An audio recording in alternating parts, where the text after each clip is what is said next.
Boa tarde, professor, tudo bem? Aqui é a prévia da nosso TCC, tá bom? É,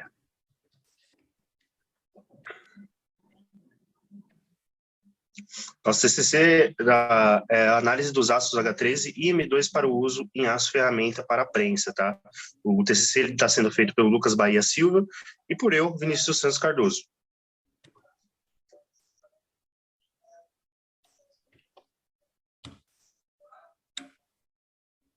Começando pela parte da introdução e falar um pouco sobre nossos objetivos, né? O objetivo geral é comparar a performance da matriz ferramenta em dois tipos de aço, sendo eles o H13 e o M2, por meio da prensa horizontal, e verificar a vida útil ferramental dos materiais conforme estudo, tá?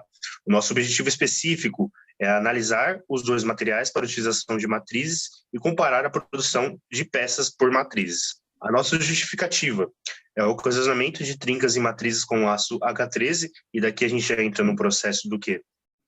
Todo o nosso estudo foi feito pela indústria onde o Lucas trabalha, então a RCN Indústrias Metalúrgicas, que disponibilizou os materiais, os corpos de prova e os dados para nosso trabalho, tá?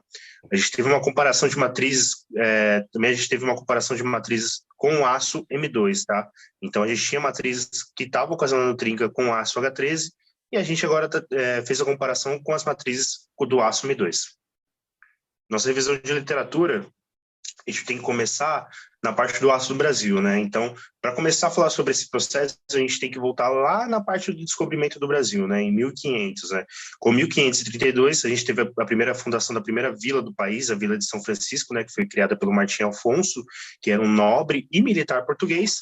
Em 1589, a gente teve Alfonso Sardinha junto com o seu filho, criando o início da industrialização no Brasil, né? Onde ele e o filho dele descobriram o minério de ferro no Morro de Açoiaba, que hoje em dia é o Morro de Ipanema, no Rio de Janeiro, tá? Com a questão em 1880, mais ou menos, a gente teve a questão do Dom Pedro I, né? Que teve a questão das primeiras rodovias e as primeiras estradas de ferro, que alavancou um pouco a nossa produção de aço no Brasil, tá? Durante a Primeira Guerra, a produção de aço aumentou no Brasil, então em 1914 a gente teve mais ou menos 3 mil toneladas produzidas, e após a Primeira Guerra, após a Primeira Guerra, a gente teve um aumento de 10 mil toneladas produzidas no Brasil.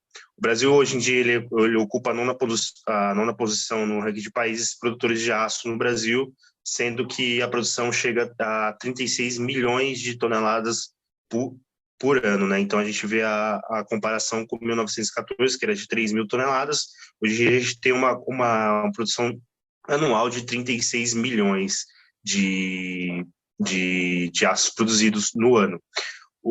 Agora, falando sobre aços ferramentas, né? A gente tem uma série de aços ferramentas que a gente se designa, chamado de famílias, tá? Os aços ferramentas, eles são totalmente aplicáveis em todas as áreas, né? Desde trabalho a quente, desde a usinagem, e eles são designados famílias, e também tem as siglas, né? Que são designados cada tipo de aço ferramenta, tá? Então, a sigla A, a gente tem para aço ferramentas a trabalho a frio, a trabalho ao ar, só um momento, a trabalho a frio em ar. A sigla D, a gente tem aços ferramentas para trabalho a frio em ar ou óleo. O H, que é o nosso primeiro aço que a gente vai trabalhar, que é o H13, a gente usa ele para aços para trabalho quente. O L, aços para fins especiais, e também o aço que a gente vai usar também, que é o M2, aços rápidos com molibdênio. Aqui a gente também pode dizer também do aços rápidos tungstênio, que também é quase o mesmo processo, porém são aços que têm uma porcentagem de tungstênio muito alta, diferente do aços rápidos com molibdênio. Falando um pouquinho dos aços rápidos, tá? Os aços rápidos são aços de alta liga contendo tungstênio, molibdênio, cromo, vanádio e cobalto, e os tipos mais conhecidos variam de 0,65 a 2,30 de carbono. A diferença do aços rápidos para tungstênio e de molibdênio é que aços rápidos com tungstênio tem uma porcentagem muito alta, de 11 a 20% de tungstênio no material, diferentemente dos aços rápidos com molibdênio, que tem uma porcentagem baixa comparada ao aços rápidos com tungstênio, porém também tem uma pequena porcentagem. Aqui a gente também pode ver na nossa tabela 5, né, que a gente tem uma porcentagem de tungstênio de 6,20, então não é comparado às SAPs com tungstênio, que tem 11%, tá? Aqui a gente também pode ver o molibdênio com 4,90 de porcentagem, tá? E a questão também do molibdênio favoreceu o aumento da dureza, né, a tenacidade e temperabilidade, enquanto o tungstênio exerce o melhor controle sobre o crescimento do grão e proporciona maior proteção contra a oxidação e descarbonetação.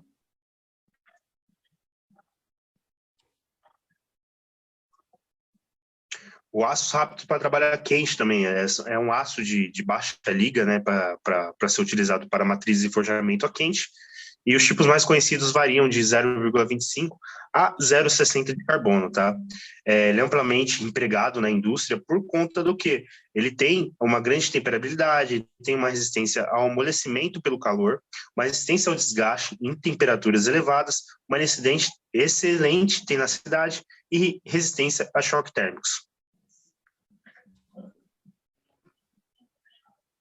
Agora, entrando no processo de tratamento térmico, a gente vai entrar em alguns processos, né, do que significa o tratamento térmico, tá?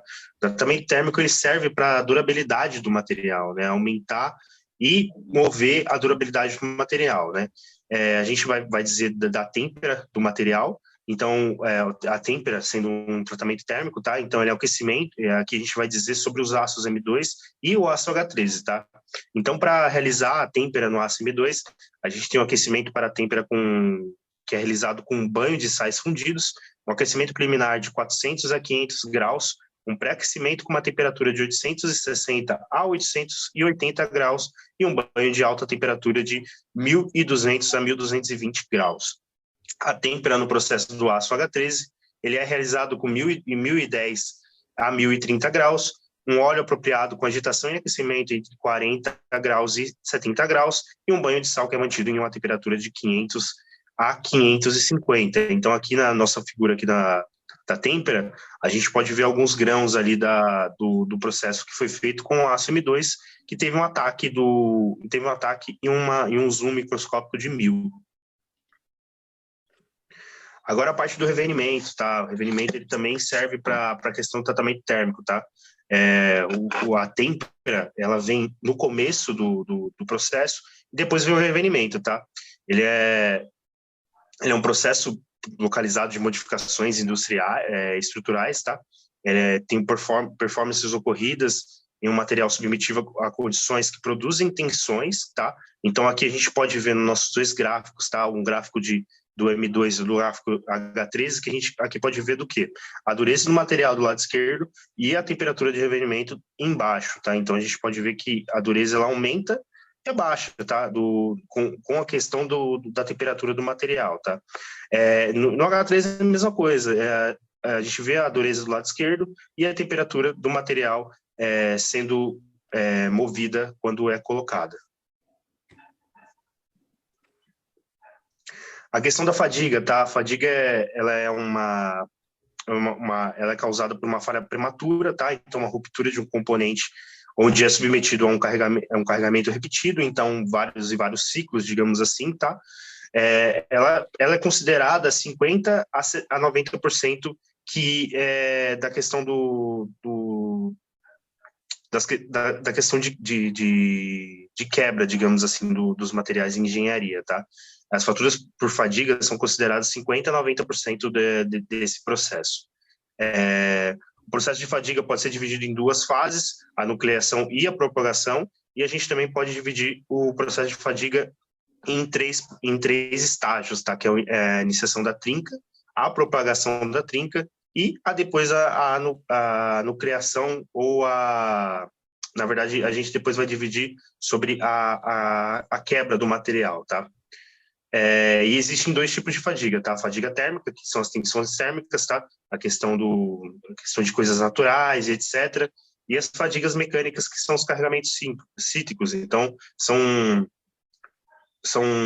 vários processos acontecendo repetidamente, tá? Então, a questão da matriz é a questão de fazer as peças produzidas, tá?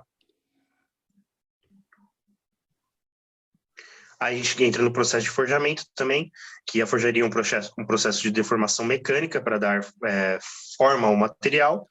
Ele é através de martelamento ou esforço de compressão, né, a prensagem, tendendo a uma grande deformação plástica, tá? Fazendo com que o material assuma o contorno da ferramenta conformada, ou chamada de matriz ou estampo. O forjamento está associado a uma variação na microestrutura do material, tá? Que conduz a um rearranjo das fibras e alteração no tamanho dos grãos. O fibramento é muito mais favorável, pois promove maior resistência à flexão, no caso da flange ter de possuir alta pressão. E a questão da prensa, tá? Aqui a gente pode dizer da nossa... A gente colocou uma imagem aqui da prensa Mesta, né? Que foi um grande marco na história da engenharia, sendo a maior prensa de forjamento dos Estados Unidos até hoje. A utilização de prensas no dia de hoje ainda é bastante ampla, desde prensas pequenas até prensas de utilização de 50 mil toneladas, tá? A gente tem alguns tipos de prensas, mecânica excêntrica, mecânica de fuso, hidráulicas, manuais e pneumáticas. E também a questão da matriz que a gente está trabalhando no nosso próprio TCC, né? A principal preocupação no projeto de uma matriz de forjamento passa por ter o máximo de vida útil possível. Então, entra a questão que a gente está trabalhando aqui no nosso TCC, né? A questão de vida útil das matrizes trabalhadas e a comparação tanto do M2 quanto do H13. Os fatores como o material utilizado, os tratamentos térmicos, as condições da superfície, a transferência de calor no processo, a lubrificação utilizada, o material, a forja e a prática de manutenção da ferramenta influenciam largamente este parâmetro. E aqui a gente tem alguns tipos de prensa, tá? Aqui na nossa primeira imagem, a gente tem na figura A, a gente tem a matriz aberta, na figura B a gente tem a matriz fechada com rebarba e a matriz fechada sem rebarba. E aqui na nossa figura do lado direito, a gente tem a nomenclatura utilizada na definição das matrizes de forjamento.